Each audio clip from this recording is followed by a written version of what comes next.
The sun rose just before 9 a.m. the morning of October 19, 1990, in Anchorage, Alaska.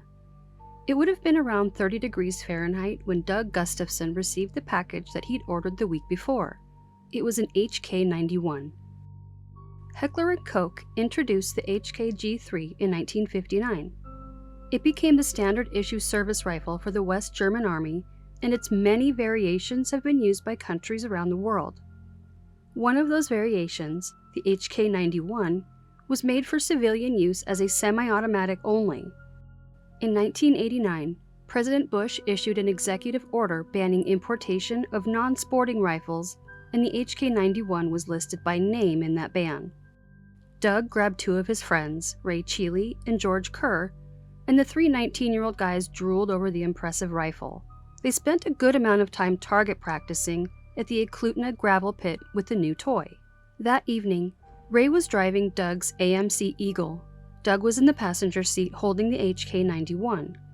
George was in the back seat. I don't know what the specific Eagle looked like, but check out the wood paneling flashback on this wagon. Ray, Doug, and George drove around for a bit, shooting at road signs. They were on their way to the Big Timber Motel in Anchorage to find some pay-to-play ladies and to procure something to help them unsober. While driving on the Glen Highway, Ray became annoyed with a red Toyota Camry that passed them. He thought it was driving too closely, or he didn't like the color red, or the driver blinked too many times. Some sort of unforgivable something that got him all worked up. Doug said, "I'm going to shoot that car." Ray, Doug, and George had been in a group of 8 or so in Chugiak High School. That group was essentially made up of juvenile criminals, and Ray was the clear leader of the crew. They called him Smiley for his constant, irritating smirk. Doug was called Lizard because of his cold demeanor. George was one of the groupies without a rad moniker. It was under Ray's tutelage that the faction of fools set about committing crimes. They were all well aware that their underage status meant that they'd get away with minimal punishment for whatever they did if ever they were caught. Shoplifting, stealing cars, creating explosives, setting cars and sheds on fire. You know what I mean, all the things you dream of for your child's future. One of the crew said in an interview, "We were once stopped while driving down a road clubbing mailboxes. 10 cops pinned us down and pulled guns. We all got off because the cops forgot to read us our rights." Bummer for the people whose property was destroyed, but you know what? Having fun in whatever way is a human right. And it wasn't their fault that people were dumb enough to have mailboxes out in the open like that. Or sheds. Or cars. Smiley Ray burned his truck in 1988 to commit insurance fraud. January 27, 1990, Ray took a brand new Chevy truck from Alaska Sales and Service, a dealership in Anchorage. To make the stolen truck look like his old truck, he played finders keepers, losers weepers with necessary parts from other people's trucks. Court records said, "The theft was discovered after Anchorage police were called to Chugiak High School to investigate a pickup truck found parked in the school's faculty parking lot. School officials were concerned because the pickup had 2 shotguns in the rack in the cab, and the truck did not belong to any member of faculty." Ray was arrested, went to trial, and is found guilty of second-degree theft. He must not have spent much time in his punishment phase, though, which was exactly why he knew he could do it. That was the whole point of being a juvenile criminal, hardly any punishment. Shortly thereafter, Smiley thought a friend of his stole money from his parents' store. Listen, Ray was not about that kind of thieving lifestyle, when it was someone else. So he tied her hands and feet between 2 trees, like Da Vinci's outstretched Vitruvian Man. He left the exposed, accused thief there, screaming for a while. Ray ultimately returned to untie her and trespass upon her body. He did apologize, because values. It was around that time frame that most of the teens in the group went on their way, separating from the escalating criminality of Ray's disturbed mind. Doug and George stuck it out with him, though. So October 19, 1990, about 9 months after Ray was caught with the stolen truck, The trio were driving on the Glen Highway. Ray's driving Doug's AMC Eagle, while Doug was holding his precious new HK91. The random red Toyota Camry, which had unknowingly been targeted, was ahead. Court records say, with the Toyota about 100 yards away, Ray accelerated to 75 to 80 miles per hour. Doug rolled down the passenger window and rested the HK91 on the ledge, preparing to shoot. As Ray approached the Toyota, he slowed down to give Doug a better shot. Meanwhile, Robert is driving the Toyota and Jeff was his passenger. Robert slowed to leave the highway at the Muldoon exit like any other day. On their way to a restaurant, they were entirely unaware that Robert had somehow driven in some arbitrarily offensive way. Ray drove up to approximately 10 yards behind Robert and Jeff. Doug shot the rifle one time. The bullet went through the Toyota's rear window and penetrated Jeffrey Kane's skull, killing him instantly. Robert heard the loud crack and saw 20-year-old Jeff slumped down in his seat. He had committed the crime of sitting as a passenger in a car, and he paid for that with his young life. Robert, in the Toyota, continued driving. Court records said, when the Toyota failed to stop or veer off following Doug's rifle shot, Doug declared, "I missed." Doug's statement indicated that he had failed to accomplish his purpose of shooting the driver of the car. Doug was bummed that he missed the shot, but that wasn't going to ruin their night. They went about their night as planned, partying at the super classy Big Timber Motel. The next morning, George had to get to work early, so he took a cab home. It was then that he saw the news that the drive-by shooting was, in fact, fatal. Doug had not missed. George called Doug and Ray to tell them. They told him that they'd get rid of the gun and that he needed to keep his mouth shut. But George had self-preservation in mind. When he got to work, he told his boss what happened. The boss's attorney happened to be there at the time, and the attorney directed George to go speak to the police immediately. So he did. On October 20th, George confessed to what he knew about the shooting on Glen Highway. Can I explain my situation here? I mean, these guys are friends, okay friends, I would say. I mean, and I usually wouldn't rat out my friends, but this is just so severe, I gotta do it. The following day, on the 21st, the shooting was on the front page of the Anchorage Daily News. I couldn't understand why Jeff had to be the one that was shot. Maybe I'm just, like there's other people. Why not shoot the bad people? George was officially interrogated on the 22nd.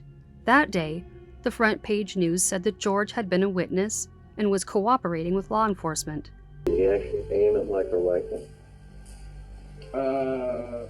It was really quick. I don't know, I was sitting in the back and I was telling him, you don't want to do that. I still didn't think he'd do it. George agreed to wear a wire and talk to Doug and Ray about the shooting. The Fourth Amendment to the United States Constitution says that the right of people to be secure in their houses against unreasonable searches and seizures shall not be violated. We're all quite aware that law enforcement can't just walk into your home and start looking through your drawer of undies. Even if they have a hunch that you're hiding something illegal or illicit in your drawer of undies, we understand, or we should understand, that they either need a warrant or permission to enter. This is your reminder to never ever give permission. It's not polite, it's dumb. But even with a warrant, there needs to be a specific purpose stated for the search. We have the right to expect privacy and to enjoy safety within our homes. The concept of the castle doctrine stems from this expectation that we hold our private residence as, well, private. Be it a mansion, a hovel, or an RV, your castle is your own private space. But that privacy doesn't stop at tangible items like your drawer of undies. It also includes your voice. Whether you're speaking with your spouse about your judgy mother-in-law or talking to your sister on the phone about her strangely shaped mole, you are entitled to confidentiality. If you want to have the same conversations in the middle of the DMV, the expectation of privacy is then erased. In 1977, Members of Fairbanks, Alaska's narcotics team fit a police informant with a small radio transmitting device. The informant was taken to the home of Theodore Glass, a known dealer of the H variety, in order to record the planned purchase. The informant bought the illegal arm elixir while officers monitored the deal outside of the home. Glass was then indicted for possession and sales. The problem was that the monitoring and recording took place without a search warrant. There was considerable reasonable belief that Glass was a dealer of the feminine word for hero. They had plenty of time to obtain a search warrant while they prepped the informant. They just didn't get it. Regardless of the crime, the conversations which were monitored and recorded were rightfully presumed to be private and could not be used against Theodore Glass. Without a warrant or specific permission, Glass's Fourth Amendment rights were violated. This warrant to monitor private conversations became known as a Glass warrant. While waiting for the judge to approve a Glass warrant for George, he called his dad, David, to let him know what was going on. George explained that he was going to act as an informant against his best friends, Doug and Ray. What he didn't know was that Ray was there, in his father's house. Ray unexpectedly showed up to their house to make sure things were still normal, to make sure no police were around, to make sure George wasn't doing anything stupid, like reporting the shooting. So George is with the police, explaining the whole scenario to his dad about turning on his friends, and George's dad is looking at one of the guys involved. After the call ended, Ray asked David what he and George were talking about. David said that George was in Anchorage with his girlfriend and he just wanted to check in and let him know, and probably other rambling thoughts that came to his mind on the spot. After Ray left, David called the police to tell them of the nerve-wracking situation that just happened. He was worried that Ray had caught on and that he may be aware that George was working with law enforcement. With the Glass warrant approved, and with Ray popping up at George's house, police tried to find Ray first. When they couldn't, they focused on finding Doug. They knew he worked at the Anchorage International Airport.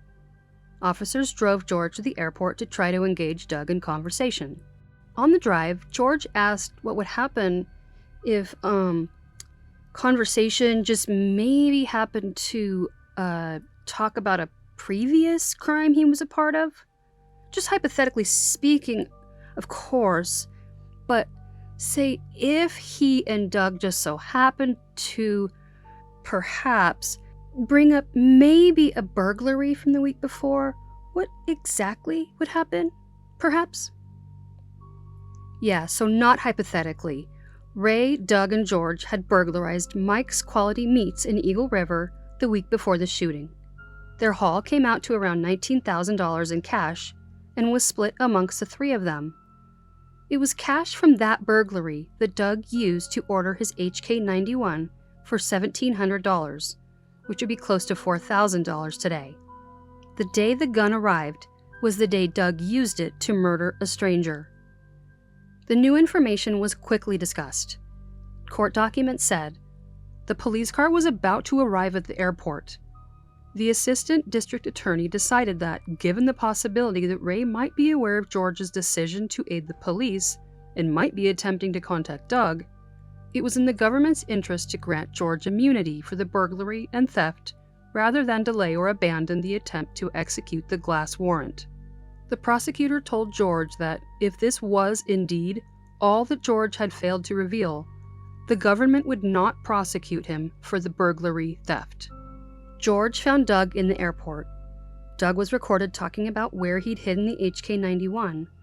He told George that it was hidden in the shipyard and railroad area below downtown Anchorage, and that Doug intended either to substantially modify or destroy the weapon to frustrate any potential prosecution for the shooting.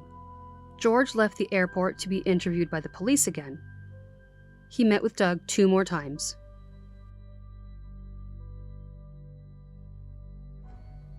Doug was arrested that day, October 22nd.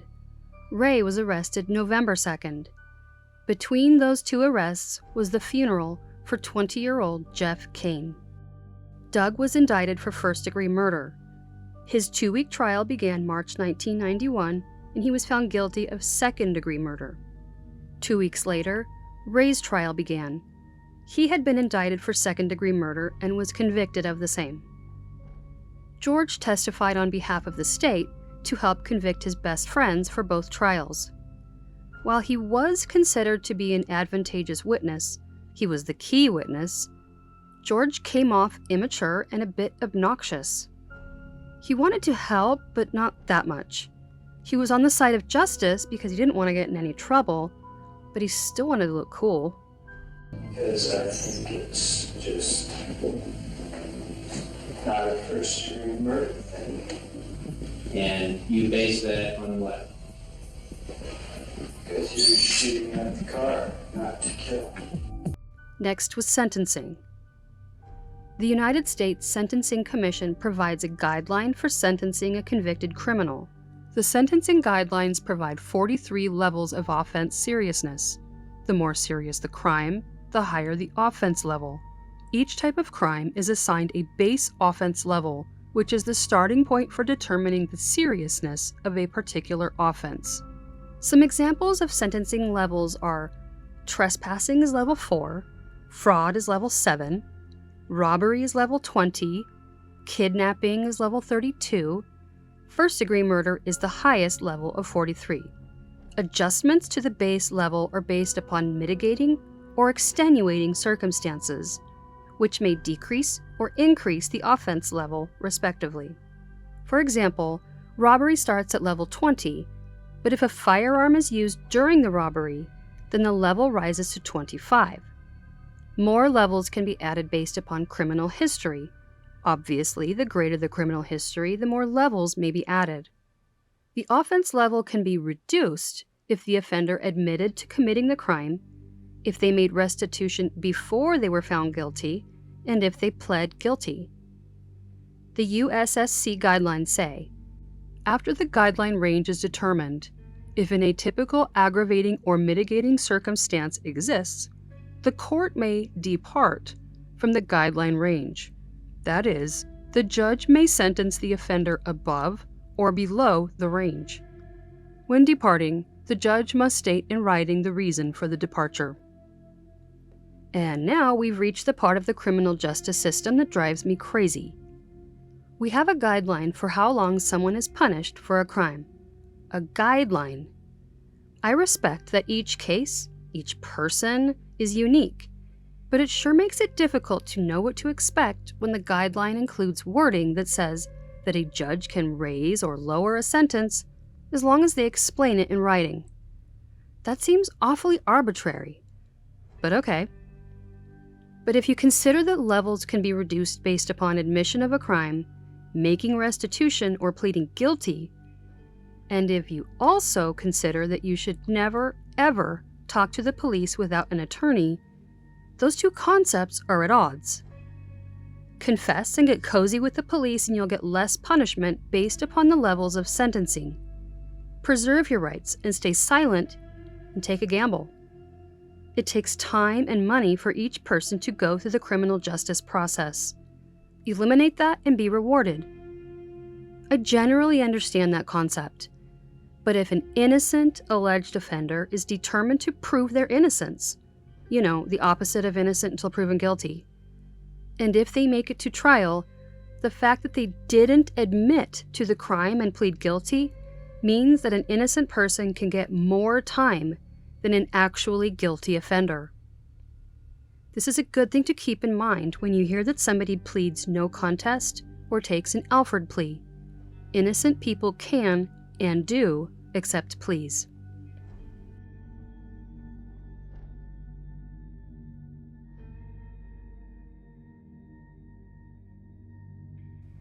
When the jury convicted Doug of second-degree murder, he was sentenced to 65 years in prison. Doug's appeal included his grievance that the 65-year sentence was considerably higher than the standard 20 to 30 years for second-degree murder. But here's where those criminal offense levels come in. Doug's base level was 43. To more than double his sentence, aggravating circumstances had to join the party. and Doug had plenty of criminal history to bring. The state chose not to charge him with the burglary of Mike's Quality Meats, but it was included as an aggravating circumstance to add more levels to his sentence. Witnesses attested to more disturbing aspects of Doug. When Ray told him that 2 of his friends knew about the meat store burglary, Doug said that they should be blown away because they did not need any more witnesses. 2 months before the drive-by shooting, Doug had gotten drunk at a party and, for no apparent reason, had threatened several people with a kitchen knife. He slashed one woman in the stomach before he was wrestled to the ground, disarmed, and subdued. It was further presented that Doug had stolen dynamite from the Alaska Railroad, and he had assembled a pipe bomb and brought it to high school, and, like so many other terrible criminals, Doug did not treat animals well. So, with all of these additional factors, Doug's base level of 43, the highest level, plus a chunk of aggravating circumstances, made 20 to 30 years jump to 65.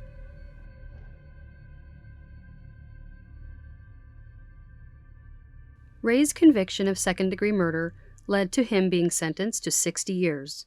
Like Doug, Ray's appeal included protesting that the sentence was double the standard of 20 to 30 years.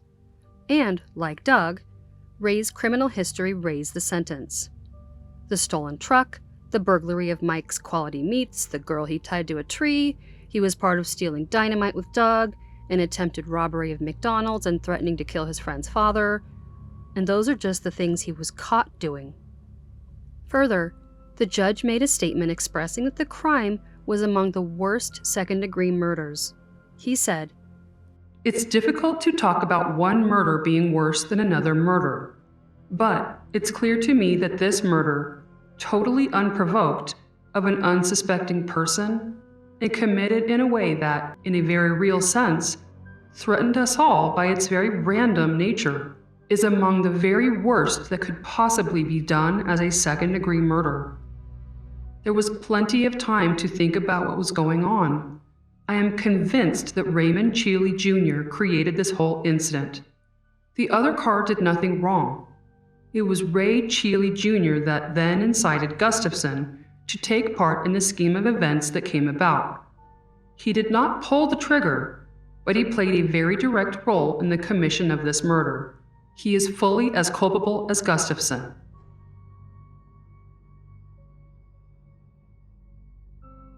Ray and Doug, Lizard and Smiley, if you want to use their hardcore street names, were incarcerated at Spring Creek Correctional Center. Money from a burglary bought a murder weapon, and they were caught. But all of their previous criminal actions, including the mortal wound that ended someone's life, were nothing in comparison to the ultimate atrocity, the betrayal of their friend George. Had it not been for George, everything would have continued as before. Theft, fires, shooting, all the regular boys will be boys things. They all came to a sudden halt thanks to George ratting them out. Lizard and Smiley had no need for a rat. Right away, after they moved into their new concrete homes, Doug and Ray began plotting revenge. Before Ray could even figure out how to eat the soy-based egg substitute, he penned a hit list and hid it under his mattress. The district attorney, the judge, police officers, and the jurors who declared his guilt made the list. But George. Hiya, Georgie. His name was first. Now that they were inmates, however, they were prohibited from speaking with each other, so they used prison kites to coordinate calls. There are multiple versions of where the term kite comes from. One theory is that prisoners used kite tobacco, kite being the brand name, and they wrote notes to each other on the rolling papers they used with the kite tobacco. Thus, kites would be the slang for the kite papers. Another more commonly accepted theory is simply the way the note looks. One prisoner writes a note, folds it, sends it soaring to an adjacent cell, until the note reaches the intended prisoner. The folded note flung through the air looks generally like a flying kite. Wherever the name comes from, a kite is communication between prisoners, within the prison. Using kites, Doug and Ray set up times to speak to each other on the phone. Again, they weren't allowed to communicate, so they had to use some good old-fashioned prison creativity. Ray's family's house had 2 phone lines. In 1991, that was pretty fancy. Doug called one of the landlines, Ray called the other one. Someone in the house answered both phones and put them together, like a little conspiratorial hug, so Doug and Ray could speak directly to each other. They were also able to speak in person during church services in the prison. The two decided to deal with George the same way Walter Leroy Moody Jr., Alabama's demented star convict, dealt with his targets by mailing a bomb. To his family, Doug insisted that he had not been the shooter. He maintained that it was actually George holding Doug's HK-91. His sister Peggy and his brother Craig believed in his innocence and were angry about his wrongful conviction, or so they said. Maybe they also just wanted revenge for their imprisoned brother and simply wanted to exterminate the rat. Either way, they were in. And if we learned anything from Roy Moody, it's that the best way to handle being caught for one crime is to commit a greater crime. Doug regularly communicated with his older sister Peggy, who was, by the way, employed, married with kids, weeks away from giving birth, and a Jehovah's Witness. The two used coded language for the bomb assembling process. The cover they used during calls and in person was that Peggy had car problems. She really needed Doug's help with purchasing all of the car parts needed to fix her car, because her car, it was broken. She needed to know if she had the correct parts. Peggy even brought parts with her when she visited Doug to verify that she had the right ones. For her car, not for a bomb, for a car. And she definitely couldn't talk to her husband or, I don't know, a mechanic, so it made perfect sense basically. September 14th, 1991, 9 months pregnant Peggy and her young daughter hopped in the car for a little mommy and me time. They drove to the post office to mail the bomb. September 17th, the package arrived at the Chugiak post office. David, George's dad, picked up the package and brought it home. It was addressed to George, but he was out of town visiting relatives. So David and his wife Michelle decided to open the package to see if it was something that should be forwarded to George. They were standing in their kitchen when a massive explosion shook the neighborhood. Neighbors thought it was an earthquake or a natural gas explosion. A 5-year-old neighbor witnessed the explosion. Upon opening the box meant for George, the bomb that Peggy mailed blew a hole through the roof, knocked down multiple walls, shattered windows, and destroyed a great deal of the house. In that blast, 44-year-old David was killed instantly. A part of his finger was found on the roof. 34-year-old Michelle was critically injured. Every bone in her face was broken. Her head, her chest, and shoulders were severely burned. Her eardrums shattered. She was covered in shrapnel wounds and had many additional injuries from house debris hitting her.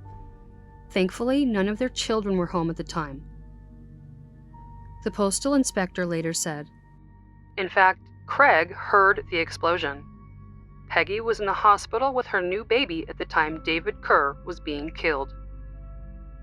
When emergency services arrived, Michelle was barely conscious, but she pushed hard to speak.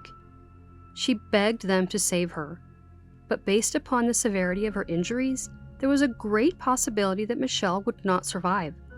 Police rushed to speak with her as she was transferred from the ambulance to Humana Hospital. She could barely talk because her airway was nearly destroyed. Michelle, there's some police officers here. Just repeat what you think happened. Well, we got a package for George from the state of Alaska. I know it's from Doug. How do you know that it was from Doug, Michelle? Because George put him in jail. The hospital nursing supervisor said, "She looked like she was in Vietnam." Michelle lost consciousness and remained in a coma for 6 weeks. As a precaution, law enforcement immediately contacted those who had been involved in the trials of Doug and Ray the previous year. They were warned to be especially alert to any unusual packages. David's remains were removed from his house, now a crime scene, the day following the fatal explosion. His body, what remained of it, was transported for autopsy. Embedded inside David's body was a piece of the bomb, which was only sold at Radio Shack. Thus, it could be traced. U.S. postal inspectors immediately stepped in. This was a bomb sent through the mail, a federal crime. Within 24 hours, 27 forensic investigators were present from the National Forensic Lab in Washington, D.C., and the Western Regional Crime Lab in San Bruno, California. Special agents from the ATF spent 2 weeks sorting through and removing everything from the house. Forensic experts removed hundreds of bags of evidence to be carefully sifted for parts of the bomb and the package in which it was mailed. Meanwhile, law enforcement had to figure out how it was even possible for Doug, according to Michelle, to send a bomb while he was in prison. He and Ray were monitored at all times, and all of their phone calls were recorded. But no one had listened to those calls. After reviewing many hours of recorded prison calls, it became clear that there was a conspiracy to take out George. Somehow, they were able to crack the stealthy code Doug and Peggy created about fixing her car, wink wink. In one recorded call, Peggy told Doug about a dream where she choked George after hitting him with her car. I dreamed I saw George's hitchhiking. Oh. And I looked around, I didn't see anybody, and I hit him. I sent that puppy flying out of my car, and I looked, and he was still alive. And then I broke his neck. I hope you took the car to the car wash afterwards. Doug was heard saying that after the bomb did its job, he'd Smoke a nice juicy cigar, down a glass of spirits, and laugh so hard. This was not a quick decision to send the bomb to George. It was discussed over many, many conversations with multiple conspirators. In fact, it was not even the first attempt to kill George. Doug said, First, we were going to poison George. We took a variety of steps to use ricin from the castor bean. But that was too complicated, so Doug created a plan to build a bomb. Craig built it, attached it to George's car, but he had second thoughts and went back to remove it. Doug said, It was going to be a shrapnel device with several thousand BBs. I used a calculator to figure out the BB spread at 15 feet of shrapnel. How many per square inch average? Why does that feel like a dark math book problem? Smiley and Lizard were planning a hit. They had a 12 by 12 inch box, and 1/4 of the box would be used by an igniting device. If each BB is 4.4 millimeters, how many BBs will be needed to fill the rest of the box? Investigators pieced together the steps of the conspiracy. Doug and Ray planned to take out George before they were even convicted of the drive-by shooting of Jeff Kane. In prison, the 2 inmates developed the plan. Doug took the lead on designing the bomb. He told Peggy what parts to get. Peggy got the parts from a friend, Joseph Ryan. By admission of taped telephone conversations between Peggy and her brother, Doug, the government established that she was fully aware of the nature of the device she was engaged in constructing. Peggy experimented with the device and turned it over to her brother. Doug instructed them to make the packaging look like it came from an official government agency, which is why the return address said, State of Alaska. Peggy drove the package to the post office and paid $2.22 to have it sent to George. March 12, 1992, Craig confessed to his part of the conspiracy, though he was not immediately arrested. March 29th, he bolted. No one knew where he was. He left behind a bunch of letters to his loved ones. The overseeing postal inspector said, They all sounded like goodbye, cruel world letters. I thought maybe we would find his body in the woods after the snow melted. I was wrong. he went to Hollywood. Craig hitchhiked and slept on the streets of LA until he was too desperate to continue. Then he called his girlfriend, a lot, to tell her that he was ready to turn himself in. But he never stayed on calls long enough to be traced, and he used different payphones each time he called. Craig fully absorbed the aura of Hollywood and continued that drama as long as he could, until he was out of money. Then he called his girlfriend Colette. That call was traced to the Roosevelt Hotel, where Wesley Snipes was filming on the set of Boiling Point. 10 real agents entered the hotel and were filmed as they went through the lobby to arrest Craig. The LA Times printed an article called Mail bomb suspect arrested in Hollywood. Filming of a movie is interrupted as the fugitive is seized in a hotel lobby. Guard Jorge Escobar said hotel security was not advised of the fugitive's arrest. We thought it was part of the film, Escobar said. In July, Craig pleaded guilty to his role in the bombing conspiracy. He was sentenced to 22 years. Peggy presented the defense that she had a hormonal imbalance due to the pregnancy, and that she didn't know the bomb could actually kill. She thought it would just scare George. She didn't get far with that. Peggy ended up pleading guilty to 1 count of conspiracy and 1 count of transporting an explosive. The LA Times reported that she pleaded tearfully with U.S. District Judge Manuel Real on Monday to give her only probation, saying that she would do anything to fix the situation. Peggy was sentenced to just under 25 years. Her husband never knew anything about the bomb planning. He divorced her when she was incarcerated. Doug pleaded guilty to avoid the death sentence. He received life in prison plus 30 years. His statement to the court included no apologies or regrets. Well, he did have one regret, that he didn't kill George. The conclusion of his thoughtful statement was, I do not plan any further bombings. Ray, in his smiley arrogance, did not plead guilty. He went through with the trial, which fits his arrogance. How could he pass up the chance to have everyone talking about him? He was found guilty on all 8 counts against him. Michelle gave a victim impact statement on behalf of her deceased husband and herself. She spoke through impassioned tears. Ray laughed. When the judge read Ray's sentence of 2 life sentences with no chance of parole, Ray laughed. Following the arrests in Hollywood and trials and chaos that plagued Anchorage, Alaska for several years, Michelle Kerr made a final statement. She sued the Alaska Department of Corrections for negligence, for having no control over inmates.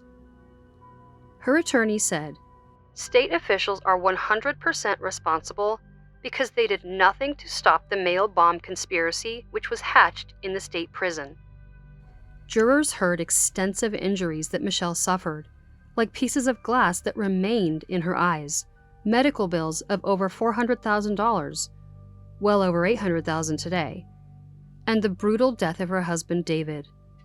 The strangest part of the trial was when Doug testified, advocating for Michelle. He said that he felt bad for Michelle since she and David were not the intended targets of the bomb. The jury awarded her $11 million, but decided that only 12% would be paid by the state. The other 88% would be paid by those who had been convicted of the bombing. I wonder if the judgment of $9.7 million from all of the convicted conspirators has given her enough money to buy a whole loaf of bread by now. There are so many beautiful places in our crazy world, and I can attest to the incredible beauty and feeling of Alaska. I've driven on the Glen Highway where Jeff Kane took his last breath. I've watched moose run along the side of it and laughed at how impossibly large their bodies are for their twig legs. I was a passenger on that highway while I was in labor, and I drove my new baby home on that highway. Statistically, if you're going to be murdered, it's going to be by somebody you know. You can reason that making good choices in relationships will probably raise your chances of staying safe. Definitely do that. But it's gross and dark and evil to consider that in the beauty of Alaska, people exist who find it humorous to destroy lives just because they can. How can you ever prepare for that? You can't. But you can definitely laugh at Moose and be thankful that you've never crossed paths with Ray Cheeley and the Gustafson family.